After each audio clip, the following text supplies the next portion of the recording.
In this video, we're going to talk about the 5 excuses, the most common excuses I hear about why people can't meditate. Because anyone can meditate, you just have to do it. For those of you who don't know me, my name is Kirsten with Water's Edge Tarot, and for those who've been following me for a little while, welcome back. I'm excited to have you with this video. So today, we're talking about meditation, because it's one of those things where everyone's like, yes, it's life-changing, and they talk about all the benefits, and it is, and it has those things to it, but also it's one of the things that I hear most of, I can't do it, I don't know how to do it, or it's silly. And it's not that anyone's gatekeeping it. To be honest, it's just one of those things that's not commonly talked about in regular practice. And what I mean by not talked about in regular practice is we see all the time the, meditations of do this and it's going to change your life, or, meditate daily and give yourself a clear mind. And yeah, those things are true, but no one really talks about the fact that this is a practice, that this is something you have to do regularly on a regular basis in order to get the benefits. Now, I also want to throw a caveat here because there are some guided meditations that might change your life, but that's a guided meditation. This isn't just the practice meditating, which is sitting, and like trying to clear your head, trying to clear your thoughts. So let's go into the excuses I hear of why I can't meditate. First one, my thoughts are too scattered. Okay, guys, meditation, the end game is to have a clear head. In the very beginning, your thoughts are going to be all in your head, because here's how meditation works. First, meditation makes you present in this moment. So whether you're doing meditation through movement or whether you're sitting still, it brings you to this moment. And if you have not given your thoughts the time of day, if you just keep pushing them aside and doing, or saying, I'm not going to worry about that now, and start just worrying about the future, or, worrying what you did in the past, you're not giving your thoughts the time of day. So in the beginning, meditation for you is going to be you finally listening to your thoughts. And yeah, there might be squirrel thoughts going on out there. There might be thoughts where it's like, oh my God, I dropped the ball in front of that guy yesterday. That was so embarrassing. What am I going to do with myself? Get over that thought, okay? A, dude probably doesn't care. And B, okay, so that's a squirrel thought. Let it go. And then you're probably going to get those thoughts of like, I have to pay my bills. I have to make sure the kids have food for the weekend. I have to, and all the other stresses. Okay, those aren't necessarily squirrel thoughts, but those are worries, those are obsessions, and we need to work through them. We need to address them, and we need to listen to them, because meditation isn't just a clear mind. That's the end game. Meditation is very similar to, honestly, kind of lifting weights at the gym. When you first start lifting weights at the gym, you start with the weights that you can handle, and then you gradually move up with the weights. Meditation's the same way, just different concept. So when we start meditating, we listen to our thoughts, and we're going to start with the petty, the, insecure, and all that fun jazz. And the more we do it, the more we're going to get deeper into the bigger thoughts, or the more we're going to get into healing, to the point where eventually we'll be able to, have the clear mind, which there's no like max capacity for like, my weight metaphor here, but you're going to get to the point where you have that clear mind. But it's going to take regular practice, and it's going to take time. So for the people who say their thoughts are too scattered and they just can't sit with their thoughts, okay, that's because you need to listen to your thoughts. You need to give them the time of day. You need to acknowledge them. You need to say, I see you, I hear you, and let it go, no matter how silly it is. And you need to do it on a regular basis, so that way eventually you can get to a clear mind. All right, and that's going to take me to my next point. I'm tired of hearing meditation takes too long. Okay, meditation takes as long as you need it to take. Yes, people will say you should do it on an average of 10, 15 minutes a day, and that's a good, word of advice, but it doesn't have to be that. And with this, I'm also going to add in the fact that people say, I can't sit still that long. So I'm going to address both of them here. For the people who say that it takes too long, well, you know what? You can meditate for 5 minutes. I don't know how often I meditated in my car, in my parking lot, or in my driveway of like wherever I'm at, just because I needed to deal with whatever was going on internally. 5 minutes. That is the most common amount of my meditation time. Yes, I meditate 15 minutes daily, but like outside of that, I still do meditation sometimes, and it's not necessarily like, it's literally me just sitting there like, okay, I need to give myself a chance to take in a few deep breaths and think about everything that's going on so I can be present now and so I can move forward. Because that's kind of what meditation's really about. It's bringing you to the present. That is literally the point of meditation. I'm sorry. The point of meditation is to bring you to the present. And so when you are just sitting in stillness and paying attention to your breath or letting your thoughts just be heard, even if it's just for 3 minutes, guys, that is enough. Meditation doesn't have to be 15, 20 minutes. And if you're starting out and all you can do is 3 minutes, good job. You should be proud of that. And I'm not being sarcastic. I'm literally saying you should be proud of that because that is challenging. If you're a person who's never meditated, those 3 minutes may be very hard for you, and be proud of that. Just do what you can. Don't worry about what everyone else is saying that you should be doing. Do what you can do. Meditation is a practice. It's a skill. And it's not something that comes natural to almost anybody. So don't be upset with yourself because you don't have enough time. You have time. You just need to make the time for it or find the time for it. Are you a parent who has to sit in the parent pickup line to pick up your kids at school? I'm sure you have 5 minutes just to sit there and let your mind be still, be present. Do you have 5 minutes before you go to bed? I'm sure you do. I'm sure you don't lay down and pass out right away. And if you do, I wish I had that skill because that would be amazing. But just try to clear your head. Just work on listening to your thoughts in those 5 minutes. You know, and that's how you begin meditating. That's how you begin meditating. And be proud of that.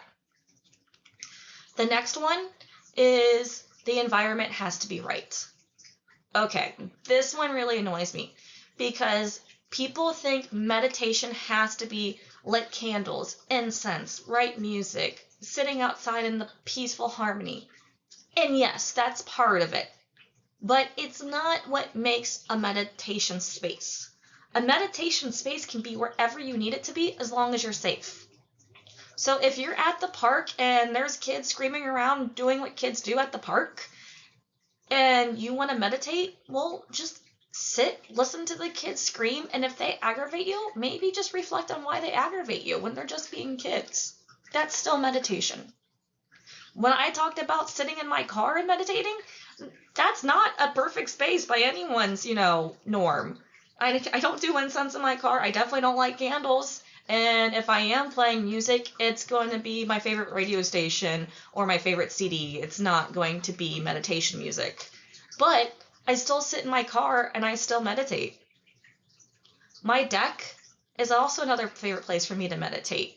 And guess what? My dog's still outside barking like a fool on occasion because he's trying to get to the squirrel that she thinks she can get. My cats constantly come in and try to interrupt my meditations. And guess what? I just let them do what they're doing because they're cats. Yes, at first it bugged me when they came in and they would, walk across me because it would interrupt my flow. But the truth is, they weren't interrupting anything. They were doing them and I had to focus on me. And the more I learned to focus on me, the more I brought myself into the present. So you don't need to be in the right space. You just need to be in a place where it's safe, speaking of interrupting, and doing it. Guys, by the way, this is Jez. She's probably going to interrupt many more videos. She's decided she wants internet fame. Give it for her, not for me. Funny thing is that she doesn't even like people. She just likes to be on camera. Another thing, I can't sit that long. Okay, guys, this is one that is legit, but it's not an excuse you can keep utilizing. I've literally said, honey, I love you, but can I do this, please? Thank you.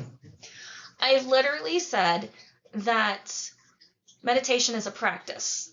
So in the beginning, if you can only sit for 1 minute, okay, I get it. That was probably a really hard time for you to sit still, and proud of you for doing it.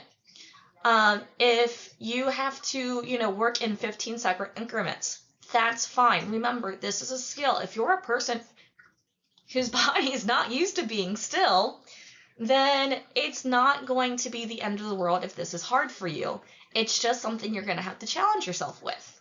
Now, there's another way to meditate that's not sitting still. It's called meditation through motion. Look it up, Google it. There's all sorts of information about it, but no one in the spiritual community really talks about it because it's not so easy to teach. It's not one of those things where I can make a 15-minute YouTube video and tell you how to meditate through motion. This is something, stop getting into stuff, please. I love you. This is something where you're going to have to maybe find a class or follow a YouTube channel that does yoga online. This is something where, you might have to try something different. Tai Chi is one of them, and Qigong, I think I'm saying that right, is another one of them. And these are literally meditation through movement. It's slow movement, it's, concentrated movement, but it's movement, and the end goal is to help you clear your mind and root your body into the present now. And remember what I said, that meditation, the whole purpose is to be in the present. Another way to meditate through motion, which I'm sure there's a lot of you that already do this and you don't realize it, is just by being in your natural flow. So people who paint, who color in coloring books, who walk, run, if you're creating something, like if you're working with clay or whatever it is that is your niche or your hobby or your passion. It could be diamond painting. It could be gardening. It could be a lot of things. When you're in that flow state, you are still meditating through motion. Okay, guys, this literally is a classic example of being in the right space. She's annoying the living daylights out of me, and she's just being a cat. But when I'm meditating, I have to let her be cat. I feel like she's doing this on purpose, guys. So, sorry, but let's go back to meditation and motion. You have to let yourself just be in the flow. When you're in that flow, when you're in that natural, clear headspace, maybe pay attention to it and say, okay, I'm being quiet, or I can hear myself. What more can I learn? What more can I do? Or if you have a problem that you haven't been able to solve for a while, and you put yourself in one of those spaces, whether that be through running, walking, painting, whatever, when you get into that space, be like, how can I work through this? Or what can I do to see this differently? So give yourself that permission, guys, to meditate through motion. That one is a big one that I'm kind of really trying to just get out there because, again, it's not something that a lot of people talk about, but it's also because it's not easy to put into a 15-minute video on how to meditate through motion. The last one, and this is my biggest excuse that I'm tired of hearing, is it doesn't do anything for me. Okay, for those of you who tell me that it doesn't do anything for you, A, if it brings you in the present, it's doing something for you. B, you doing it one time for 5 minutes, even if you did it for 15 minutes, that's not going to do much for you. It is just like working out or any other skill. Doing it one time is not going to change your life. Here's why. A lot of people go into meditation, and when they're not doing a guided meditation, when they're not doing something that already has them go towards a common goal, guided meditations one time, yes, can be life-changing, but you just sitting in meditation, and even if this is doing it through flow or motion or whatever, you doing it one time or even a few times, if you're expecting this big life grandeur moment of, oh my God, the world makes sense, or you get the, spiritual bliss and ecstasy that everyone talks about, you're probably not going to get that the first time. You're probably not going to get it the 10th time. Okay? Meditation is about bringing you in the present, and that's what it's doing. So if you're not ready to be present now, if you're not ready to work on yourself in a way that is going to have you, deal with thoughts, deal with emotions that you need to work on in order to stay present, then you're right. It's not going to do anything for you. If you're wanting your 5 meditations a week to, solve all of your problems, you're not A, doing it for the right reason, and B, it's not going to work for you. So, people who say meditation doesn't work for me or meditation doesn't do anything for me, it's because you're expecting it to be different than what it is. You're expecting it to be the pill that solves all your problems. And that's not what this is about. Meditation's important because it brings you in the present. It brings you into now. It brings you into this very moment when you're watching this YouTube video. It brings you into this moment where you decide to hit pause, to click on that next video, or to listen to me in the background and wash dishes. Meditation brings you right now. It's not about the future. It's not about the past. It's right here, right now. So, if you're going to tell me that meditation doesn't work for you, I'm going to tell you that you're doing it for the wrong reasons. And that it does work for you. It just doesn't work the way you want it to.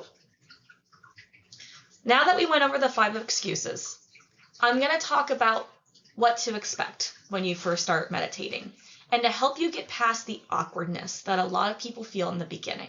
Because these aren't excuses, but these are reasons that, people don't want to pursue it further, and I kind of just want to talk about this as well. So the first one I already touched base on is the scattered brain, or my thoughts wander, or I can't focus my thoughts. Okay, cool. I'm going to go a little more in depth on this one, though, because I want you to know that your thoughts are supposed to wander. They're supposed to be scattered, and you just need to acknowledge them as they go by. Remember, you probably haven't been listening to your thoughts. And I know this is going to sound weird because you're like, I listen to my thoughts every day. No, you have the thoughts, but you don't actually listen to them. And because you don't listen to them and you don't acknowledge them, they stay trapped in there. So when you meditate, and it could be something silly like, I really want to paint my room silver. I'm not saying that that's what you want to do, but like for me, sometimes my silly thoughts are, I need to play with my cat tonight. I need to play with my cat tonight. Now, why is that a thought that's going through my head? I don't know. Is it reoccurring sometimes? Yes. But it's still something I have to acknowledge. And I'll be like, okay, I'll play with my cat tonight. Like, just acknowledge it. That's all you got to do. So, your thoughts are probably going to wander. That's fine. If you're not used to sitting still and you're doing the sitting type of meditation, your body's going to twitch. It's going to itch. It's going to want to make you move. That's normal. That is so normal. Because think about it. If you're constantly moving, like even me sitting here talking, I'm still moving my hands. I'm a person that naturally moves. So when I go to meditate, when I'm sitting still for meditation, yeah, my body itches. My body wants to twitch. And that's just because your body is just so used to being in motion that it's not used to sitting still. And it's literally just neurological, guys. Like it's not a bad thing. And it's something that is going to get easier to handle the more you do. This is one of those things where you just have to remember to build it up, guys. Remember, like going to the gym. Eventually, it's going to itch less, or maybe you'll be able to ignore the itch. Twitching, you don't really have as much control over, but it'll ease up, okay? Another thing is when you go into meditation, you want to focus on your breathing. You want to take deep breaths in and out. Well, that can be distracting for some people. So I want to give you a little advice on this one. Take just 3 or 4 deep breaths in and out. So in and out. Just take 3 or 4 of them and then just let your breath happen naturally. You don't have to focus on your breathing the whole, 5-10 minutes or however long you're doing this. Allow yourself to just go into a natural breath state. Allow yourself to, focus on your breathing for a little bit in the beginning and then just relax it for the rest. Don't think you have to do it through the whole thing. And then the last thing that I kind of just want to touch base on is everyone tells me they feel silly in the beginning, and you're going to, and that's okay. It's okay to feel silly. It's okay to be slightly embarrassed about it. It's okay to think, what are other people going to think? Because A, this is a new skill for you, and so your ego is just naturally going to come in and say, whoa, whoa, whoa, what are we doing? Like, that's normal, guys. I felt silly when I first started too. And just, it's one of those things where you have to put yourself back into the present and say, it's okay that I feel silly. It's okay that I feel a little embarrassed about this. Because every time you do something new, guess what? You typically feel a little silly and you can get easily embarrassed. And you don't have to do this where people see you doing it. Like, if you're so embarrassed about sitting in your car for like 3 minutes, people ask you what you're doing, you could say you were just listening to a song and it gets over. Or you were just taking, a couple minutes to sit in the stillness, away from distractions. You don't have to tell them that you're meditating, okay? And sitting in the stillness away from distractions is still the truth. Like, it is what it is. So don't let the fear of other people judging you be the reason you don't try meditating. And I want to also put it this way too. We've all seen people, do yoga on the beach or at the park, and we've all, at least me personally, I'm not going to say you because maybe you're not this type of person, but me personally, I'm the type of person who sees a person on the beach doing yoga and I'm like, I wish I could be you. I wish I could have that confidence. So if you're meditating in a space where people can see you, even if you feel silly, you can be thinking you're the most awkward person ever. But I bet you there's someone else who's going to be like, I want that confidence, and it's going to help them boost their confidence. And that's just to kind of help you get past feeling silly and embarrassed when you're doing anything anyway. That's not even just about meditation, guys. Okay, that little end took a little turn I wasn't expecting, but it is what it is. So in the beginning, if you're trying to meditate and you feel silly, just work through it, okay? Figure out why you feel silly and just do it. And if you getting too uncomfortable because you feel embarrassed and you only make it 2 minutes, that's fine. Try again. See if you can make it 3 next time. The more you do it, the less awkward and silly you're going to feel, because it's all about bringing us to the present. All right, guys, that is all I actually have for this video. If you stuck it out this far, I really appreciate you listening to me. I want you guys to do me a favor and subscribe to my channel. It really helps. And comment below where you are with your meditation practice, and give me challenges that you have to see if maybe I can talk about them and bring them up. That is all I really have for you today. Thank you so much for watching this video. I love every one of you, and I hope you all have a blessed day.